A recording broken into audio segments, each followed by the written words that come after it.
11 अगस्त को रोसड़ा थाना में काकर घाट समिति के जो संतोष पासवान समिति सदस्य थे उनकी हत्या हुई थी, हम लोगों को जानकारी है।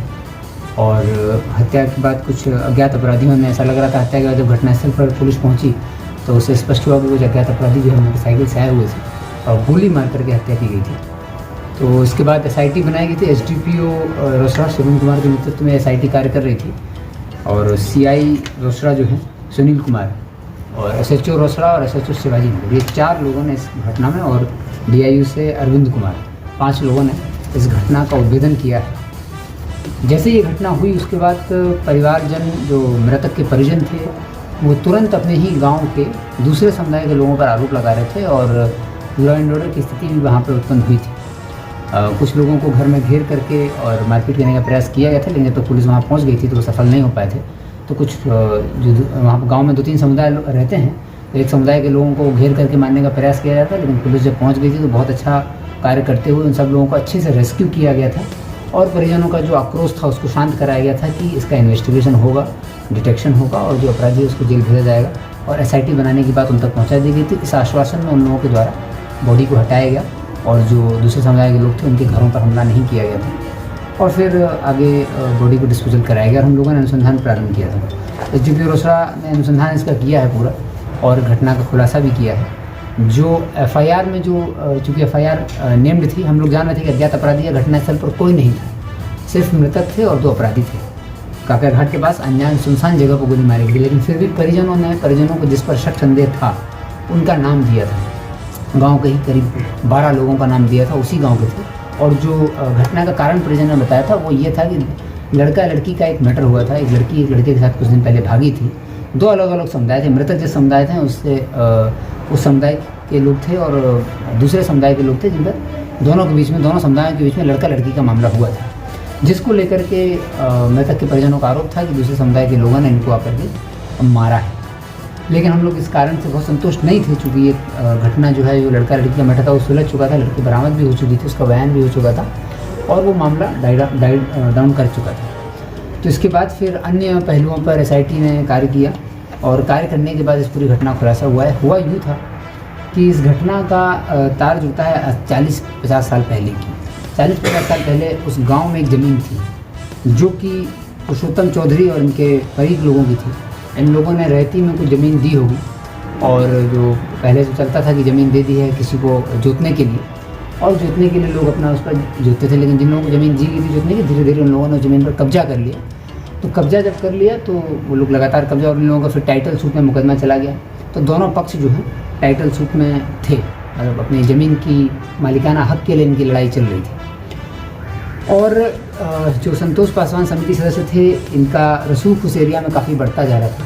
4-5 साल से इनका रसूख उस एरिया में काफ़ी बढ़ गया था और इनका एक नेटवर्क बन गया था। ये जैसा भी हम लोगों को जब अनुसंधान खुलासा हो चुका था कि शराब का छोटा मोटा कारोबार जो लोग वहाँ करते हैं, उन लोगों से संतोष पासवान जो है एक तरह का टैक्स लेते थे, लेवी लेते थे। चूँकि इनका रसूख और दबंगई उस क्षेत्र में काफ़ी बढ़ गई थी, तो ये अपना टैक्स कलेक्शन का एक तरह का कार्य करते थे कि इनकी परमिशन के बिना कोई कार्य नहीं कर पाएगा।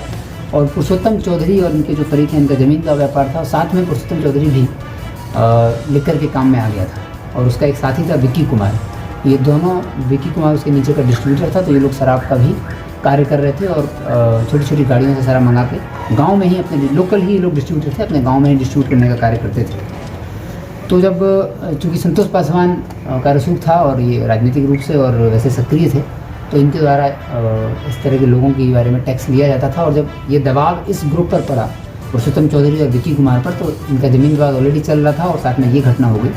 तो और कुछ दिन पहले जब ये अचानक कैसे हुआ, है चल तो रहा है काफ़ी समय से ज़मीन का विवाद, अचानक कुछ दिन पहले इसकी जो शराब थी, लिकर मंगाई थी इन्होंने, वो संतोष पासवान ने छीन ली थी। टैक्स चूँकि ये लोग नहीं दे रहे थे, टैक्स का विरोध कर रहे थे, एक तरीके का लेवी ये लोग वसूल रहा था, उसका जब विरोध कर रहा था तो उस लिकर को इसने छीन लिया था संतोष पासवान ने। तब इन लोगों ने एक प्लान बनाया। अब पुरुषोत्तम चौधरी भी पुराना अपराधी है, संतोष पासवान की भी छवि मैंने आपको बताई कैसी रही है क्षेत्र में, और जो विक्की कुमार है वो भी शराब का ही कार्य कर रहा था। तो ये पुरुषोत्तम चौधरी पहले भी मर्डर के केस में बेगूसराय से जेल जा चुका है। वहाँ पर जेल में इसकी मुलाकात अपने पुराने स्कूल के दोस्त अमन पोद्दार से हुई थी। अमन पोद्दार बेगूसराय का रहने वाला है, ये शूटर है, इसने कई हत्या की घटनाएं की हैं, जैसा अभी तक हम लोगों को पता चला है। और इसने लाइनअप किया विक्की कुमार के साथ। और पुरुषोत्तम चौधरी और अमन पोद्दार जो हैं ये स्कूल में 1 साल ऊपर नीचे के आसपास पढ़ाई करते थे, तो ये स्कूल फ्रेंड थे और जेल में भी ये लोग साथ में रह चुके थे। तो इन लोगों ने, पुरुषोत्तम चौधरी ने जब इस घटना को प्लानिंग करने की योजना विक्की के साथ बनाई तो पुरुषोत्तम चौधरी को बुलाया और पुरुषोत्तम चौधरी और विक्की को इस शूट आउट करने का एक तरीके से योजना दी गई। इसमें कोई शूटर को हायर करने जैसी बात सामने नहीं आ रही है, क्योंकि पुरुषोत्तम चौधरी से बृहद पूछताछ हुई तो पुरुषोत्तम चौधरी ने कन्फेस किया कि चूँकि अमन इसका दोस्त था और पहले भी घटनाएं कर चुका है, तो दोस्ती में वो घटना किया। और विक्की का अपना नेटवर्क था, तो विक्की को भी अपना जो रिटेलिएशन लेना था, बदला लेना था। उसके बाद इन लोगों ने घटना की प्लानिंग की और एक दिन पहले घटना की विक्की मृतक की जो है वो मेडिकल की दुकान भी थी और रोसड़ा प्राय आना जाना मृतक करते थे। तो काकरघाट के जो पुल है वहीं पर ही इन लोगों ने एक दिन पहले विक्की के उनके आने जाने का टाइम देखा। और जिस दिन घटना हुई उस दिन पुरुषोत्तम चौधरी मृतक जिस रोड से निकले उसी रोड से पुरुषोत्तम चौधरी भी निकला और उसने फ़ोन करके सूचना भी दी इन लोगों को, लोकेशन दिया। और उसके बाद ये विक्की और अमन दोनों एक मोटरसाइकिल से आते हैं और सुनसान जगह पर गोली मार करके आगे निकल जाते हैं। उसके बाद फिर ये लोग अपने अपने जगह भाग गए हैं। लेकिन हम लोगों ने टेक्निकल अनुसंधान किया और परिवार ने जो नाम दिया था जिन लोगों का, वो सभी लोग निर्दोष हैं, उन सब लोगों का हत्या से कोई लेना देना नहीं है। कुछ नेम्ड लोगों को जेल भेजा गया था, उनको तुरंत ही रिहाई का प्रस्ताव कोर्ट में भेजा जाएगा, जेल में उनको रिहाई कराई जाएगी। और जो मेन षड्यंत्र करता है पुरुषोत्तम चौधरी, उसको गिरफ्तार कर लिया गया है। 2 इसमें शूटर जो सामने आए हैं, अमन पोद्दार और विक्की कुमार, इनकी गिरफ्तारी के लिए टीम कार्य कर रही है। शीघ्र इनको गिरफ्तार किया जाएगा। पुरुषोत्तम चौधरी के पास से एक हथियार भी बरामद हुआ है और एक जिंदा कारतूस भी मिला है। और जो मोबाइल जो ये उपयोग कर रहे थे जिससे घटना को अंजाम दिया गया, वो मोबाइल भी उनके साथ बना। तो कुल मिला के इस घटना में जो जड़ है वो ज़मीन विवाद थी। पुरुषोत्तम चौधरी, इसमें एक चीज़ और थी कि पुरुषोत्तम चौधरी जो है वो, चूँकि ये लोग ज़मीन का जो मैटर था उस मैटर को लेकर के बार बार पुरुषोत्तम चौधरी अपनी ज़मीन को वापस करने का, चूँकि कोर्ट में तो केस चले रहा था, लेकिन ये लोग अन्य तरहों से भी प्रयास करते रहते थे। उसी क्रम में संतोष पासवान का रसूख इतना ज़्यादा था कि 50, 60 100 की संख्या में व्यक्तियों को लेकर के ज़मीन पर चढ़ा जाता था और इन लोगों पर SC ST का भी केस कराया था। तो 1-2 जो SC ST के केस हुए थे उसको लेकर के भी इनका तनाव था कि ज़मीन विवाद है, ज़मीन जब अपनी लेने जाते हैं, उन लोगों ने कब्जा कर रखा है, तो SC ST का केस डाल दिया जाता है। और फिर जब ये शराब में कारोबार करने लगा तो उसमें छीनने का संतोष पासवान ने कार्य किया। तो इसी सब को लेकर के इसने विक्की कुमार के साथ और अमन पोद्दार के साथ एक योजना बनाई और घटना को अंजाम दिया। इस घटना का खुलासा हो गया है और करीब 12 निर्दोष लोगों का नाम FIR में दिया गया था। तो जिन सब लोगों को साथ न्याय होगा एक तरीके से, और जो अपराधी हैं, जो मेन षड्यंत्र करता है वो पकड़ा गया है। बाकी 2 शूटर की गिरफ्तारी के लिए टीम प्रयास है। Thank you.